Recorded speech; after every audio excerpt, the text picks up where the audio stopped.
I had a very specific idea of what I would want. And then it kind of just changed into something else. And then that changed all the roads afterwards. Hello, everyone. I'm Emily Drake, and this is Who's Missing? Are you missing a fierce advocate for your city in your community? I mean, honestly, I love when people are passionate about something and full throttle. Do you need someone like that at your table? What about an owner of a Japanese American liquor store? Could these be the same people? They are, because today we have such a fun, refreshingly honest guest on, Naomi Hattori. She's the VP of Global Development at Choose Chicago and the co-founder of Kobeni and Kampai in Lakeview, which has an emphasis on Asian beverages and the largest selection of sake out of any retail store in Chicago. I mean, I could go on. Okay, I will. Not to mention, you can drink and enjoy any of the beverages in the store. I mean, she's an entrepreneur. She opened a retail location in the midst of the pandemic, too. I'm really excited about all of this. We talk about her intentionality behind her Japanese heritage, how values shift in different stages of life, and, the ability to travel and for travel really dictates how you relate to your own city. There's so much to do and see and experience in life, and I hope that our conversation with Naomi inspires you to do something, right? Enjoy.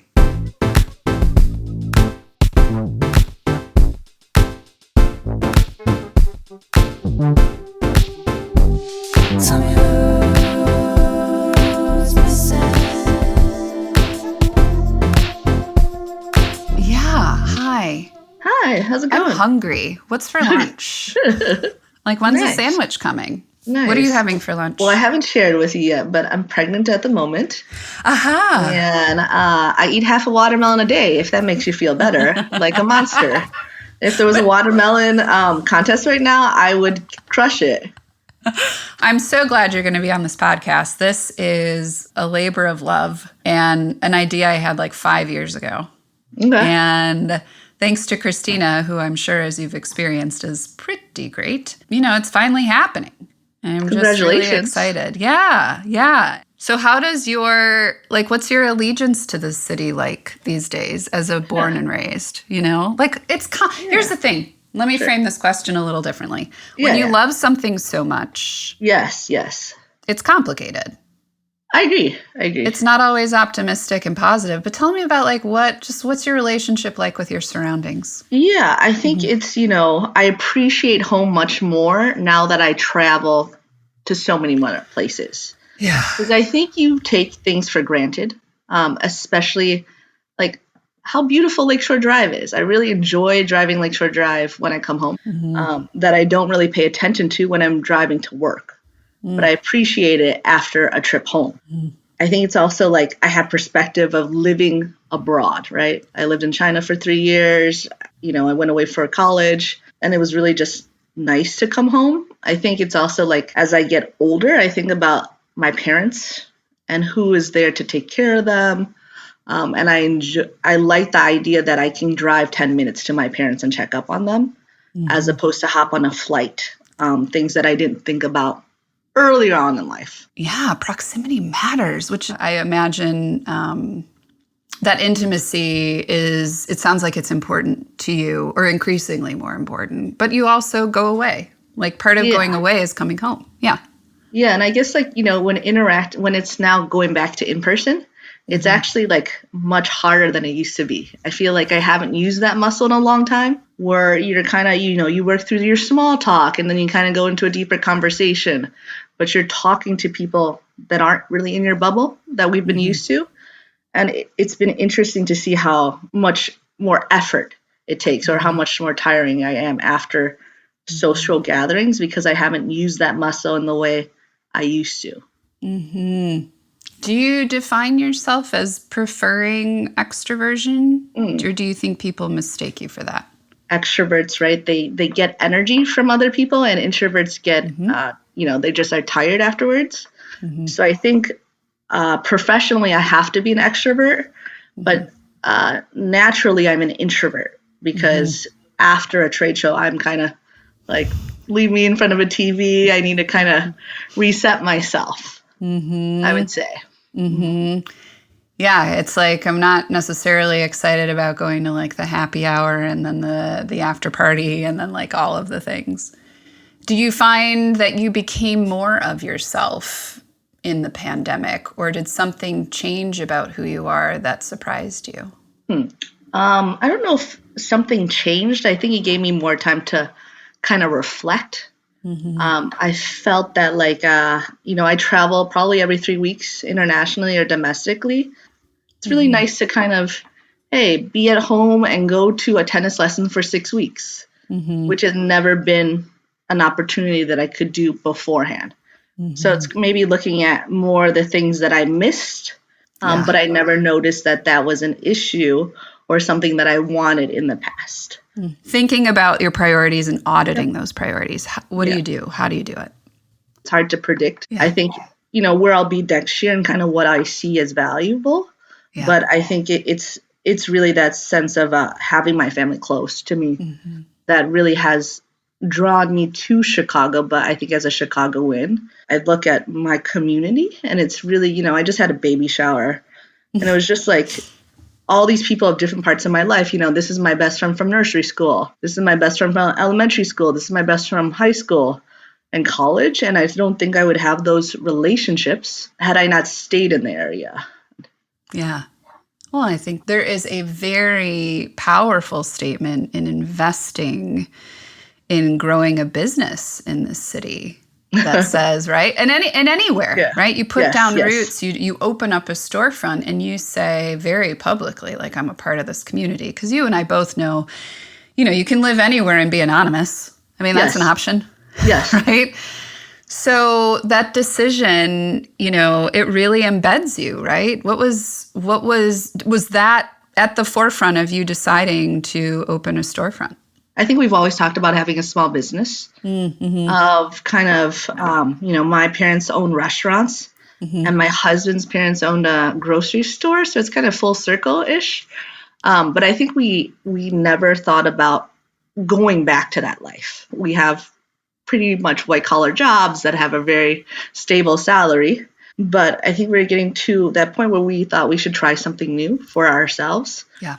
We wanted to have a business within our community. And then we also talked about, kind of my Japanese American roots and bringing back a Japanese American business to an area that people don't know of that used to be very heavily Japanese American was really important to me.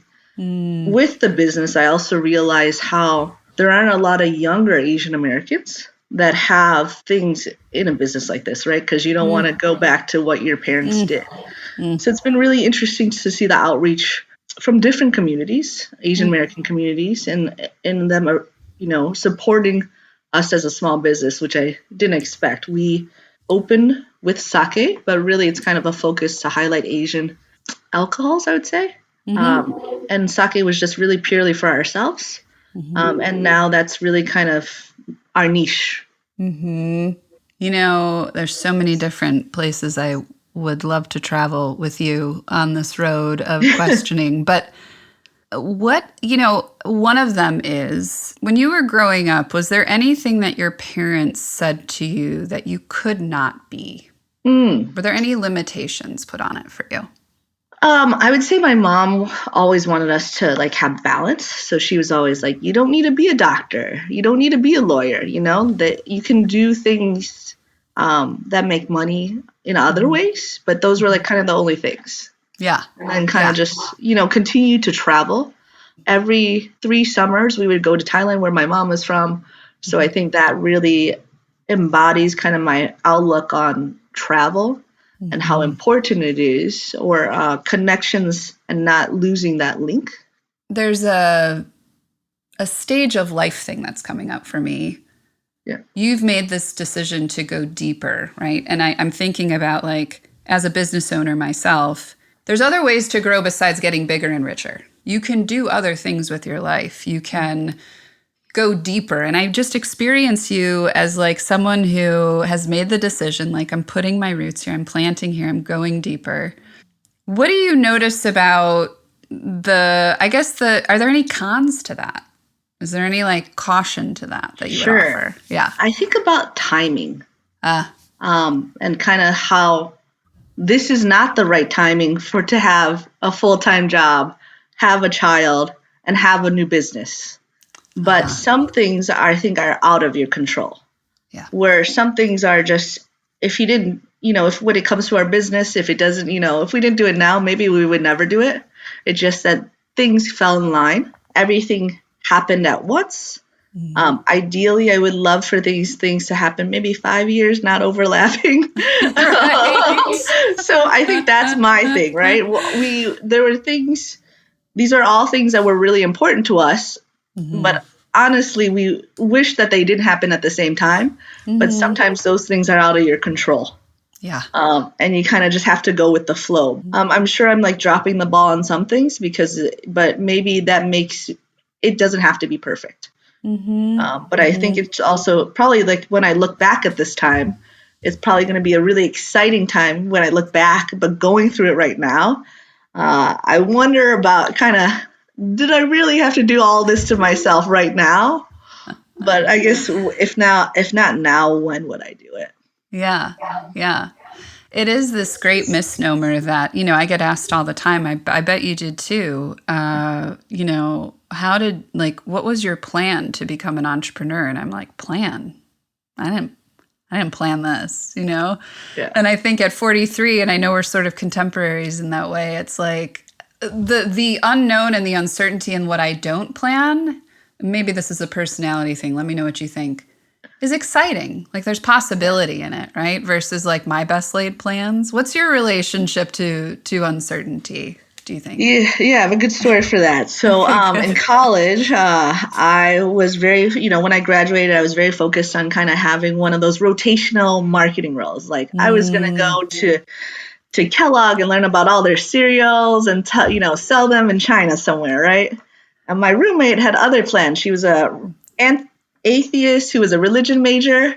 And decided that we should have a bet and we should move to China if one of us gets a job. And I'm like, this is an easy bet. You are unmotivated. What religion major is going to get a job afterwards, right? So the bet was if one of us got a job, we would move together. So I half-heartedly applied for a job in China and got the job. And so we bought one-way tickets, and that was kind of our unplanned move that kind of really, I would say, changed everything, right? Yeah. For me, like having my Chinese language skills have been one of the reasons I've been able to get many jobs that I don't have. I would say I have the experience for, but really not the years. Yeah. But it's really opened so many doors for me, and it wasn't supposed to be that way. It was supposed to be, hey, we studied Chinese in college.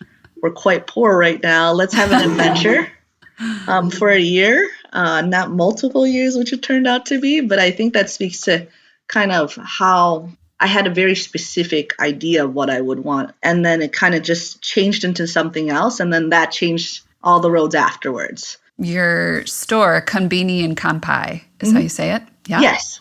Great. I'm thinking about someone walking along the street, seeing it, having a thought of like, what's that? Going in, tasting sake, maybe for the first time. I don't know. Yeah. It's not on every menu in every restaurant in the United States, right? Like, and being like, whoa, what is this? And like thinking about Japan and thinking about like Southeast Asia. And maybe I'm just romanticizing this, Naomi, but isn't the store also a way to travel? Yeah, I completely agree with that. We actually get a lot of people who wanted to go to Japan during the pandemic that weren't able to. So they actually have been coming in to learn about sake, learning about snacks. So it's been really interesting, I would think, to share those stories. So, I think about with my work, right? I sell Chicago, but I don't know when those people will come, right? There's we plan for 3 years out. And in a kind of a more retail setting, you have that interaction that's so much more you get the answer so much quicker. So it's really Yes. it's pretty satisfying. It's just a lot more gratifying when it's so much quicker when I think about like the two differences between um, the types of sales I'm doing. Did you guys open in the pandemic We times? did. So we were Yeah. open. We I opened remember talking to August you at the 20. front end of that. Yeah. Yeah. So we were August 2021. Okay. Okay. So yes, Yeah. again, not the best timing, but we're just gonna go with We're just it. gonna go with it. Yeah, let's talk about Chicago and like this I think what's so great about being in a city, I suppose of any size, right, is like you get to travel without leaving, right? That's one of my Yeah, favorite things about I agree with that. Chicago. How do you curate your own experience of the city, and if there's anything like, I don't want to Yeah. say underrated, but unseen or unheard as much tips or thoughts on the city? Yeah, so one of my things is that I like to try a new restaurant every week. I Oh, make sure that that's part of kind of just seeing something new. I really enjoy eating out, mm-hmm. um, and just kind of exploring the city in a different kind of way because at some point people don't want to go to attractions, right? But you can eat through the city. And I think what we saw during the pandemic is that people couldn't go outside, so they actually started to see their own city. We have 77 neighborhoods. Most people probably haven't been to half of those Mm-hmm. as we go back to comfort levels, right? Mm-hmm. Where Yep. where are they comfortable in? But also, I think a lot of people, including myself, have explored their own neighborhood more because we were doing those walks, Mm-hmm. around our neighborhood and seeing those little gems. But I don't think that I think it all depends on the person and what they're interested in. So it's so hard to say something Yep. that I like versus what they like. Mm-hmm. You know, one of the things that I found in the pandemic was inviting people to go places with me was a way, right? Just to really like have relationship at the center of travel versus like the destination. Because Yeah. I like to think it's not so much about like who's in the like where you live, it's about who you live around. Hmm. And like who you live with. And I think about you and your family and that connectivity and that kind of keeping things close that way. How I wonder about when you think about tourism Hmm. and you think about community, how do those two connect, do you think?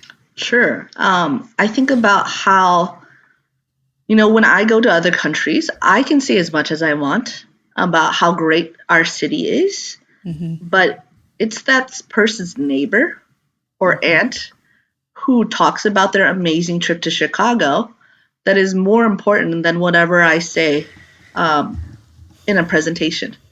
So I think that's really where I think about community and how it impacts travel. Yeah. We have to engage our visitors to get more Mm-hmm. travel to us in a more Mm-hmm. natural way. Mm-hmm. So, which is, I think, very different than an influencer, right? We look at influencers and we have all these stories that look picture perfect. But, if your grandma had a great time while she was here with her aunt, then you're more likely to come and see, Mm-hmm. they talk about how friendly Chicago was ins are to them when they were looking for directions or the great meal they had and the people that were next to them that talked to them about where they should go for a late night blues concert. And I Mm-hmm. think those are the stories that I really appreciate. Mm-hmm. I know nobody can see my face right now, but I cannot stop smiling while you're talking. And look, I'm a pretty optimistic and positive person, but I'm like noticing my cheeks are hurting. And I think it's because it's just all ringing so true and getting me like excited. Like how relationships can change as a result of having a shared experience together. I mean, it's just powerful, And I'm thinking this whole podcast is about like who's missing and sort of this idea of like who's missing from your dining room table or your boardroom table. I'm also thinking about like what's missing in terms of experiences and exposure that you can live in this one place for so long without knowing. I mean, truly, right? That I've had this experience before without knowing your neighbors and, you know, really, I see a return to home happening a lot for Mhm. people, Yeah. I'd love to hear what your answer would be to, what can visitors expect from their Mm. experience when they come to Chicago? And Yeah. the answer to the question, what can visitors to Convenient Kampai expect? You want a big city experience, but also approachable. Kind of that balance between outdoor spaces and indoor when we have this uncertainty. And I think really Chicago is that great balance, right? You don't need a car to drive around, especially if you're an international traveler where you might be worried about that. We've got a great transportation system, but otherwise it's really on a grid. The lake's always to the Thank east, God. right? But I think, it's the fact that it's just approachable as a city, and we really hit on all those themes. We've got sports, cuisine, we've got great museums, culture, arts. We really can hit on different interests. I think about, when I think about Kombi Kampai, I think about really kind of going back to that neighborhood bottle shop that you don't have anymore. People want that place where you can kind of come in, it's not about going to the bar and ordering a drink. It's kind of just hanging out with your friends, playing a board game. I can bring my child into the store and kind of learn about different things in a really approachable kind of open space. And I saw that you have clubs people can join, right? Yeah, so we have the only sake club in the city. So you get 2 to 3 bottles a month where we curate it based on kind of, hey, we look at a brewer with like different types of rice milling, but teaching you about different types of sake, teaching you about different types of brewers, or if it should be hot or cold. But I think people have been really enjoying learning more about sake, and I think it comes from it being a pairing at a lot more Michelin restaurants that are outside of Asian cuisine. So it's been a fun kind of project, I would say. We also have a wine club for those who want kind of the more traditional experience where we focus on kind of smaller producers, female makers, look at sustainable farming for them, and kind of have 2 to 3 bottles a month as well. For all like both of our clubs, we also have like a dining series that we offer to them. So then that's where we can have our club members come in and then kind of eat with each other as well over like a small shared meal. Amazing. I think one of our goals is really to help advocate for Japanese American nonprofits within the city, but also Asian American businesses. So we partner a lot with the Japanese Cultural Center, where we bring in kind of their origami teacher. They come in for like a sip and fold. So really, all the proceeds go to them because we want to encourage people to learn about what other nonprofits there are there to learn about Japanese culture. And then we have various pop-ups for, sake tasting for small Asian American producers that create different types of food in our shop just to highlight them Yeah. in a different space where maybe they might not have a full-time space. Amazing. And I can see the through line of like what you're doing. It doesn't have to make sense to me. Who cares? I'm just one woman in the world. But it's inspiring, and it's also very real. And I want to sort of like end with, this this acknowledgement. There's 3 generations now, right? Soon involved in Yes. creating and curating and moving forward. And I just would love to. Legacy seems to be coming up as I'm looking at you and thinking about you. Like, Yeah. what are you taking with you, and what do you think you will leave behind as you Sure. transition into the next generation? It's so funny because when I was growing up, I hated the restaurant. I hated working in my parents' restaurant. This was like my last thing that I would ever do, but now it feels so like home to me, Yeah. being in that kind of setting, in a hospitality setting. And then I think that goes along with like creating kind of this different type of business. And hopefully maybe this is something that will grow that our children could have later on. But I think that's how I see this kind of continuation about looking at the hospitality sector, but something that really is my own, as opposed to a larger experience as a city, but something that's tangibly something that we could pass on to our next, our children, depending if they're interested. Hopefully they'll be interested if we work that hard on it. But, right. I know. Every parent's dream, right? Please be interested. But obviously, like, it took me much longer to get back to that, like kind of a full circle when I look back on kind of where I've been. This would be the last thing, and now I enjoyed so much, but I realize how much work goes into it, and I appreciate my parents much more. Where I think that, at that point, I'm like, I just want my parents to come to my basketball game, right? So I think looking at it now, I am so much more appreciative of what they were able to do. I think it's kind of looking at, having something tangible to pass on, and that's something that is important to us that we really never pictured ourselves starting, or we didn't have to start. Yeah. I mean, if there's one thing, there's so many things I'm taking away from our conversation, but there's a real commitment to like having a vision, but also just putting one foot in front of the other and seeing what life has in store. Yeah. And that more often than not, I mean, it's a little trite, right? But being better than we imagine or could have thought of, like, ultimately, which doesn't mean you don't have a vision and dreams, but also like just stay cool, like pump the brakes, stay open. You never know, right? Yeah. Well, I hope you enjoy your watermelon. I'm sure it's on deck up next. And thanks so much for spending time with me. This was so fun. Thanks for having me. I'm really, like I said, I'm really proud of you. I'm really happy for you. It's just a privilege to watch and follow along in a small way. Thank you, Emily. So thank you. I appreciate it. Oh man, how inspired are you by Naomi's connection to her various communities? One of the things that I'm taking away from her conversation with me is that sometimes the value in travel is allowing you to explore and appreciate your own city in different ways. When I step out into new places and spaces, even around where I live, I can approach them with the eye of a tourist and maybe even approach a different level of understanding and appreciation. And she said, the pandemic has really helped us with that. Second takeaway, decide where you want to plant your roots and go deeper. And if you want to do some more reading about this, David Brooks has a great book called The Second Mountain that talks a lot about this particular concept. I know we've plugged David a couple times on this podcast, and I just really appreciate his intentional writing. And try and spend your time doing what you'd want to do, even if you weren't paid. Welcome to this podcast.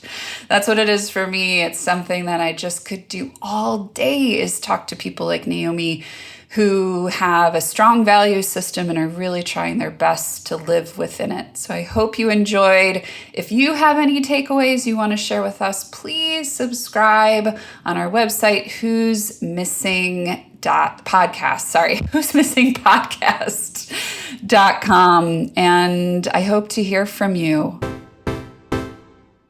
Naomi made reference to the Japanese Culture Center here in Chicago. You can follow them on Instagram at Japanese_culture_center. And you can find them online at JapaneseCultureCenter.com.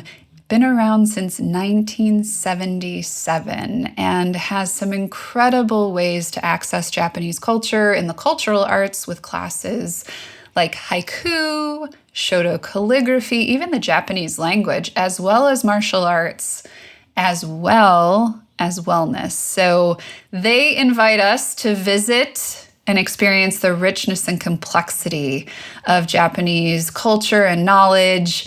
And I know exactly where you need to go before or after Kobini and Kanpai. It's going to be a whole day of it. Get out, explore your city, explore Japanese culture, and see if it doesn't inspire you to do a little traveling. Enjoy.